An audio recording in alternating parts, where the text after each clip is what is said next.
Sebetulnya kalau bicara infrastruktur ya, tidak hanya Indonesia yang terkendala ya, semua negara pun harusnya mempunyai kendala terkait dengan delivery infrastructure.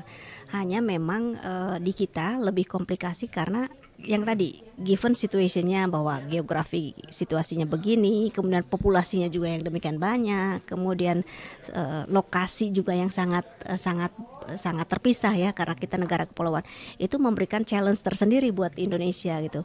Beda dengan negara misalkan Australia challenge-nya pasti akan berbeda dengan kita gitu ya.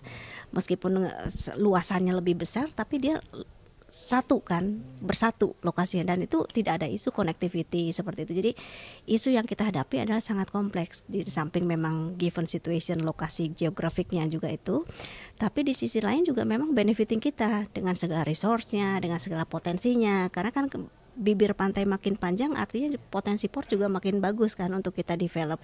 Nah tapi artinya percepatan kebutuhan dengan percepatan delivery infrastrukturnya ini yang masih ada gap gitu ya. Itu yang menjadi PR kita, di mana harusnya percepatan kebutuhan dan pertumbuhan itu harus bisa diikuti dengan percepatan delivery infrastruktur. Nah ini sehingga kita makanya terjadi gap yang makin menjauh antara pertumbuhan dan kebutuhan, sehingga ranking kita makin kelihatan makin menurun kalau kita perhatiin gitu ya. Itu yang menjadi tantangan terbesar di kita. Tapi bahwa bukan Indonesia menjadi satu-satunya negara yang terbelakang di infrastruktur, definitely not gitu ya. Kalau negara-negara lain yang seperti yang Nigeria gitu ya, itu kan sebetulnya mereka juga masih sangat struggle dengan infrastrukturnya, dan mereka banyak belajar justru dari kita, dari Indonesia. Nah masalahnya Indonesia jangan sampai kebalap nih yang belajar udah jauh deliver, sementara kita yang jadi percontohan malah masih jalan di tempat.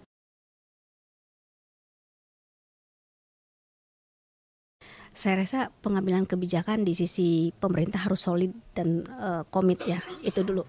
Jadi selama pemerintah bisa komitmen, kemudian koordinasinya solid, itu saya rasa deliverynya cepat. Artinya masalah mekanisme, policy, regulasi, eksekusi itu kan tinggal mengikuti saja. Tapi menyamakan ritme guidance dari policy dan kebijakan pemerintah supaya didukung oleh semua lini stakeholders, itu yang harus kita peroleh di depan gitu ya.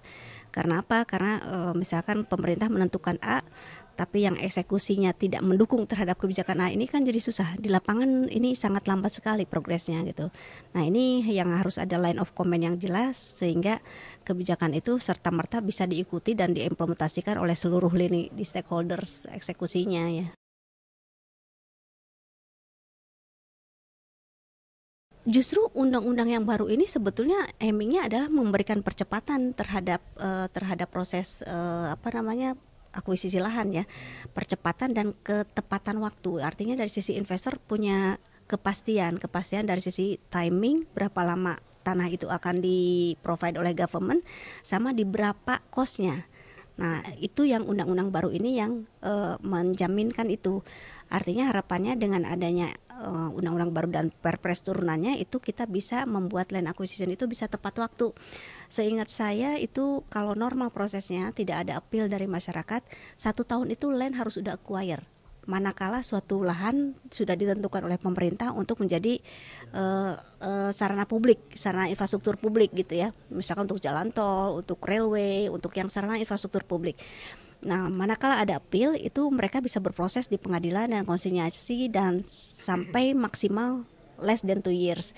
Jadi harusnya sudah ada certainty dari timing atas proses akuisisi lahan menurut undang-undang dan regulasi yang baru ya.